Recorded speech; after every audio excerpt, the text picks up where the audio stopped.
I am not proud of my son. My wife divorced me a month after his sentencing because I look too much like him. This Saturday, my son will have been sober for 18 months. He got his GED this year and he starts at community college at the end of August.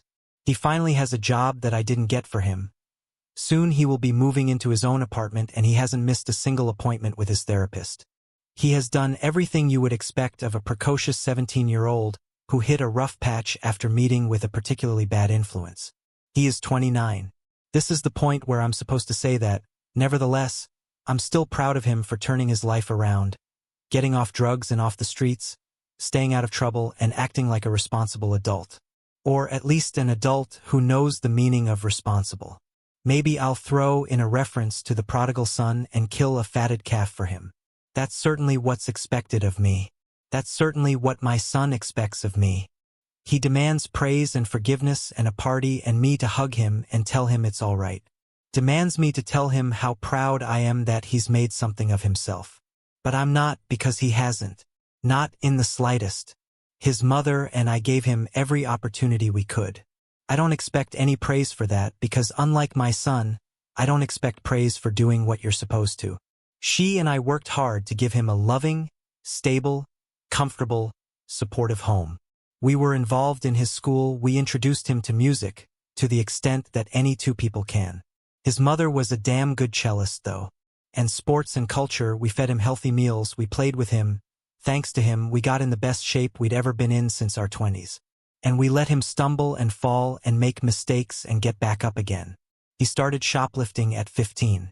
The first time we caught him, we physically dragged him back to the store, made him return the copy of Grand Theft Auto and apologize, and offered to pay for any damages. The second time we caught him, this time with a pair of shoes, we did the same thing. The third time, we started going to family therapy. Therapy seemed to go well, and after a few sessions the therapist asked for a few one-on-one meetings with him. After 2 of those, the police came knocking on our door, because the little shit had concocted some story about how we were a religious cult who raped him for breakfast every Saturday. And the dumb chicken shit therapist actually believed him. Rational heads prevailed, we fired that therapist, and he went through 6 more in as many months, until eventually we couldn't find anyone who would take him as a patient. By 16, he was drinking. Then we found pot in his bedroom and in our bedroom. He started leaving needles, bongs, and crack pipes where he knew we'd eventually find them, just to fuck with us. I know this because he said so, in those exact words. He had his first intervention and first trip to rehab that year and his first relapse. He had to repeat a year of high school at 17, which meant he was now the ringleader of a group of other young dipshits, who saw him as this totemic mentor shaman who could hook them up with whatever shit they wanted.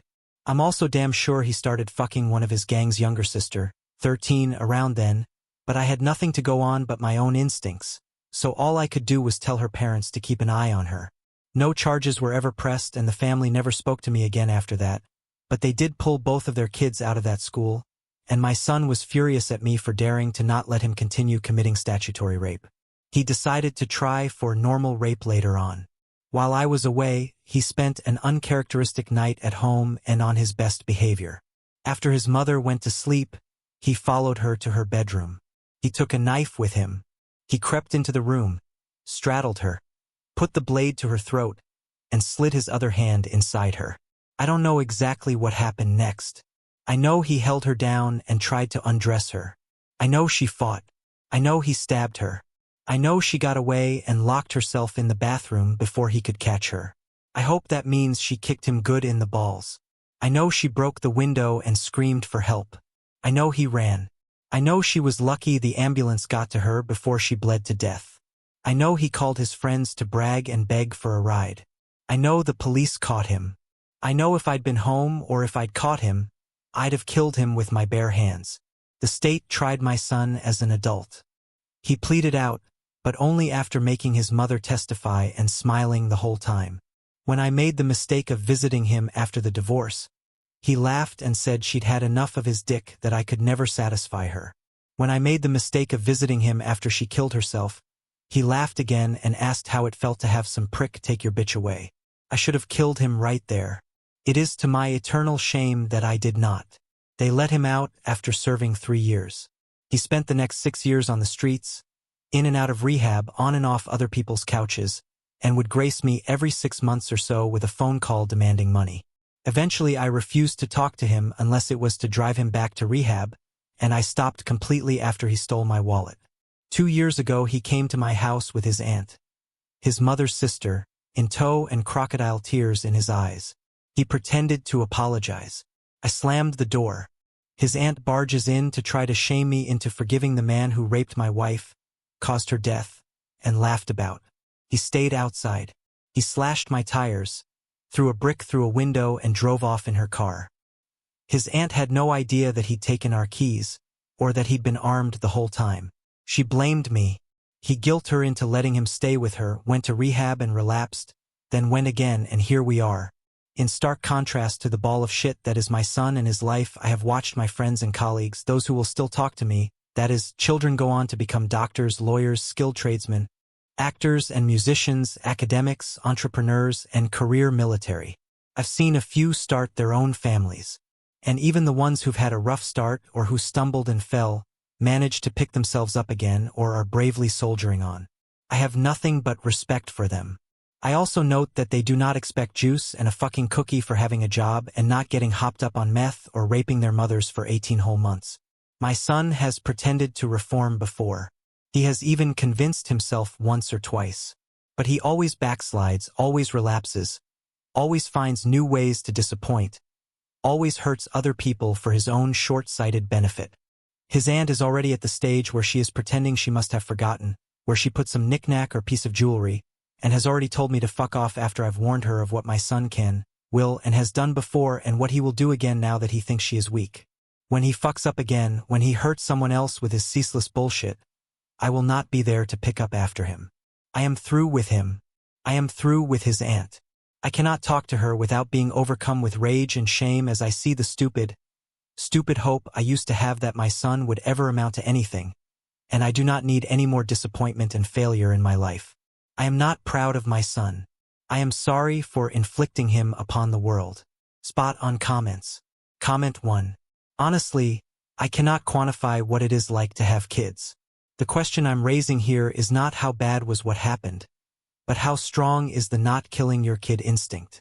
What I found strange was that it seemed like he continued to take calls from the kid. If he's not going to kill him, wouldn't he at least sever all connection to him? Comment 2. That's one of the crazy things about sociopaths.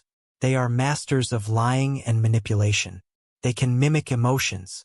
They can play with the mechanics of nonverbal human communication like a master pianist at his keys. The sister-in-law is just as much a victim as anyone else in here. It's possible she will be killed. Highly likely her life will be destroyed. It's certain she is going to be irrevocably hurt by this thing. She needs to be rescued.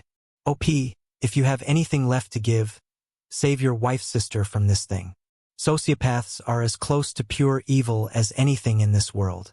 They are so bad that evil may not be the right term, because they are simply acting in accordance with their nature.